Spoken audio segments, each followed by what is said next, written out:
Imad Wasim has retired from international cricket. Fans are divided. कुछ लोगों को ये लग रहा है he's another gem lost to PCB politics. कुछ लोगों को ऐसे लग रहा है कि उनका टाइम पूरा हो चुका था और उनको अब रिटायर हो जाना चाहिए था. लेकिन एज ऑलवेज हम नजर डालेंगे स्टैट्स पे in order to unravel this debate. तो Imad Wasim, welcome to the stats analysis. ये इमाद वसीम के ODI स्टैट्स हैं.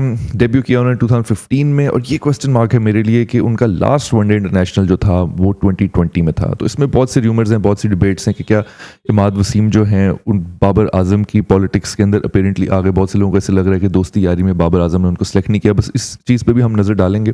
55 मैचेस उन्होंने खेले हैं एंड कोई सेंचुरी नहीं स्कोर की उन्होंने अपने वनडे इंटरनेशनल में, बट बैटिंग एवरेज 42.86 की थी. ऐसे बैट्समैन के लिए जो कि नंबर 7, नंबर 6 या टाइम नंबर 8 पे भी आए हैं, उनके लिए ये बैटिंग एवरेज बहुत अच्छी है और इससे हमें ये नज़र आ रहा है कि वो डेफिनेटली एक बैटिंग ऑलराउंडर थे, क्योंकि जो बॉलिंग स्टैट्स हैं उनके इतने इंप्रेसिव नहीं थे. विकेट्स इतनी ज़्यादा उन्होंने नहीं ली हैं, 1 विकेट पर मैच भी नहीं सिक्योर कर सके और बॉलिंग एवरेज भी बहुत ज़्यादा थी. मतलब 44 रन देते थे in order to take 1 wicket. So which shows की बैटिंग ऑलराउंडर थे. बट इस बैटिंग एवरेज में भी अगर मैं थोड़ा सा इन डेप्थ जाऊँ तो कुछ मैचेस में मैंने देखा कि बहुत से मैचेस में वो क्योंकि नंबर 6-7 पे आते थे तो नॉट आउट जाते थे और नॉट आउट में हमें पता है कि वो इनिंग्स काउंट नहीं होती है.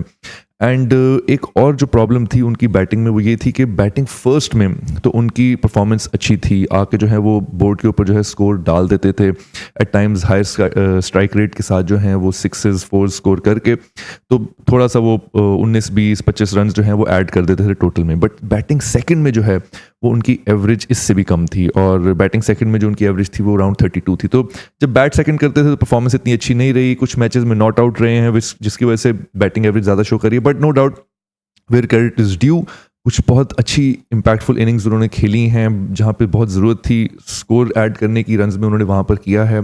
एट टाइम्स बहुत ज़्यादा मैच विनिंग इनिंग्स नहीं खेली अदर देन दैट जो मेमोरेबल इनिंग्स अगेंस्ट अफगानिस्तान थी. वनडे इंटरनेशनल में बाबर आजम की कैप्टनसी में उन्होंने 2 मैचेस खेले हैं और वो 2 मैचेस जो हैं वो आई बिलीव जिम्बाब्वे के अगेंस्ट थे एंड कुछ खास परफॉर्मेंस नहीं थी उसके अंदर भी. But I still fail to believe कि 2020 में उन्होंने जो है वो लास्ट वनडे इंटरनेशनल खेला है, जबकि T20s जो हैं वो उस वक्त वो खेल रहे थे. तो अभी हम T20 की तरफ भी आते हैं. सो विच मीन्स के या तो ये हो सकता है कि वो अवेलेबल नहीं थे, क्योंकि because I don't have this information. So 2 he possibilities हो सकती हैं. Either he wasn't available for one day internationals because वो ज़्यादा T20s खेलना चाह रहे थे एंड जनरली हमने ये भी देखा कि ज़्यादा T20s की तरफ ही रुझान चला गया था पूरी पाकिस्तान टीम का भी आफ्टर 2019 वर्ल्ड कप. और दूसरी रीज़न ये हो सकती है कि जो एलिजिडली रीज़न है कि बाबर आजम की पॉलिटिक्स में उस दोस्ती यारियों में जो है वो पड़ गए थे. बट उस चीज़ का जवाब मैं दूंगा जब हम T20 के स्टैट्स के ऊपर नजर डालेंगे. सो अब हम आते हैं T20 के स्टैट्स के ऊपर. सो ये इमाद वसीम के T20 के स्टैट्स. 2015 से डेब्यू किया और 2023 तक वो एंड तक अपना जो है T20 में रिप्रेजेंट करते रहे हैं पाकिस्तान को. 66 मैचेस खेले, अगेन कोई सेंचुरी नहीं और बैटिंग एवरेज 15 की. अगेन इवन फॉर T20 भी उनकी बैटिंग एवरेज जो है वो बहुत लो थी. वनडे में जिस तरह से उनकी एवरेज थी एट टाइम्स ये फील होता था कि मे बी उनको बैटिंग ऑर्डर जो है T20 में चेंज किया जा सकता है. एंड लेटली भी T20 में कोई खास बैटिंग परफॉर्मेंस नहीं थी एंड वी नो कि वो बैटिंग ऑलराउंडर थे. So which was a question mark for him being in T20s. But इसमें हम ये ज़रूर कह सकते हैं कि वो एक बेहतर बॉलिंग ऑलराउंडर थे as compare to a batting allrounder, because यहाँ पर बॉलिंग एवरेज भी बेहतर है T20 के हिसाब से और विकेट्स भी 1 विकेट पर मैच ले रहे थे almost. So which is good for T20 internationals. एक बड़े इंपॉर्टेंट स्टैट्स जिनके ऊपर मैं नज़र डालना चाहता हूँ ना वो हैं ये. इससे हमारी काफ़ी जो डिबेट्स हैं और काफ़ी कन्फ्यूजन जो हैं वो क्लियर हो जाएंगी. तो हम ये इस्टेब्लिश कर चुके हैं कि इमाद वसीम जो हैं वो वनडे इंटरनेशनल के एक बेहतर प्लेयर थे. वनडे इंटरनेशनल में एज अ बैटिंग ऑलराउंडर जो हैं वो बेहतर थे. अब हम ये कंक्लूड करना है कि 2020 के बाद उन्होंने पाकिस्तान को क्यों नहीं रिप्रेजेंट किया. ऐसी क्या वजह थी कि PCB की पॉलिटिक्स में आ गए या बाबर आजम की दोस्तियों में एलिजिडली वो आ गए कि बाबर आजम अपने सिर्फ दोस्तों को सेलेक्ट करता है. तो ये जो स्टैट्स हैं वो उस चीज़ को क्लियर करेंगे. ये वो स्टैट्स हैं कि बाबर आजम की कैप्टनसी में इमाद वसीम ने कितने मैचेस खेले हैं. ये T20s हैं. 23 T20s उन्होंने खेले हैं. मतलब एक मेजर चंक अपने करियर के T20s का उन्होंने, इनफैक्ट सेकंड हाईएस्ट मैचेस अगर किसी कैप्टन के अंदर खेले हैं तो वो बाबर आजम ही हैं. और उसके अंदर हम ये देख सकते हैं, ये इस कॉलम के अंदर जो है ना ये हम देख सकते हैं इस कॉलम के अंदर ये एवरेजेस हैं हर कैप्टन के साथ जो उनकी परफॉर्मेंस रही है. बाबर आजम के साथ 23 मैचेस में उनकी जो एवरेज रही है वो 9.83, मतलब 10 की एवरेज भी नहीं थी, which is a big big big question mark. So how can you blame Babar Azam कि ड्यूरिंग दैट टाइम जब बाबर आजम के साथ वो कैप्टनसी में प्ले कर रहे थे तो उनकी बैटिंग एवरेज बिलो 10 चली गई. सो इसमें एक और कंक्लूजन वो ये हो सकती है कि maybe because Imad Wasim is 35 now, so maybe उनका जो एक टाइम है एज अ पीक जो एक प्लेयर का होता है, मे बी वो क्रॉस कर गया, he wasn't in that great touch. और इसके बाद और बहुत सी चीज़ों पे क्वेश्चन मार्क्स आते हैं कि एक प्लेयर जो कि अभी रिटायर्ड नहीं है और करंटली रिप्रेजेंट कर रहा है अपने कंट्री को, वो बहुत सी ऐसी एक्टिविटीज़ में, PR एक्टिविटीज़ में मौजूद थे, TV शोज़ के अंदर मौजूद थे, और बंदा ये सोचता है कि ऐसे टाइम पे जो है मे बी आप, नो डाउट उनकी अपनी मेहनत से कमाई हुई PR है एंड हर प्लेयर को ये हक है, but generally some things are better left after retirement, not कि आप बिफोर रिटायरमेंट करें कि आप TV शोज़ में इन्वॉल्व हैं। जैसा ये वर्ल्ड कप के टाइम पे भी जब थे तो बहुत से लोग ये क्वेश्चन मार्क कर रहे थे कि वो क्यों नहीं फर्स्ट क्लास क्रिकेट खेल रहे, which then brings us to the point कि उन्होंने लॉन्गर फॉर्मेट्स इतने नहीं खेले हैं, टेस्ट मैच का उनका कोई रिकॉर्ड नहीं है।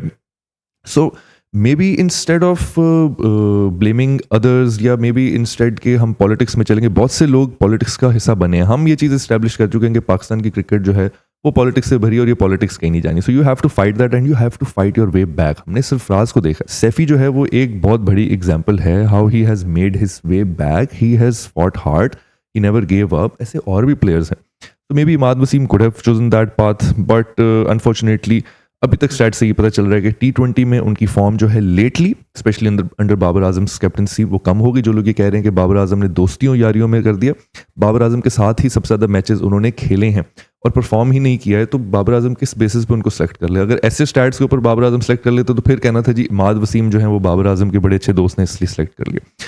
सो आई थिंक इट्स बेटर कि हम हमेशा स्टैट्स के ऊपर नज़र डालें before jumping on to any conclusions. But coming to the point, Imad Wasim has now retired. For me, I think he was a decent all-rounder, and at that time हमारे पास ज़्यादा बेहतर all-rounders की option नहीं थी। अभी भी हम struggle कर रहे हैं to find a good all-rounder जो कि बैटिंग और बॉलिंग दोनों में परफॉर्म कर सके। कंसिडरिंग इमाद वसीम की जो एज हो चुकी थी एंड कंसिडरिंग जो उन्होंने अप्रोच की है, may be he was more interested in playing leagues outside of Pakistan. बहुत से लोग ये कहते हैं कि पैसे के लिए भी करते हैं। You can't blame the players either, because जो PCB की स्केजुलिंग और रोस्टर्स होते हैं वो आपको जनरली अलाउ भी नहीं करते हैं इतने मैचेस।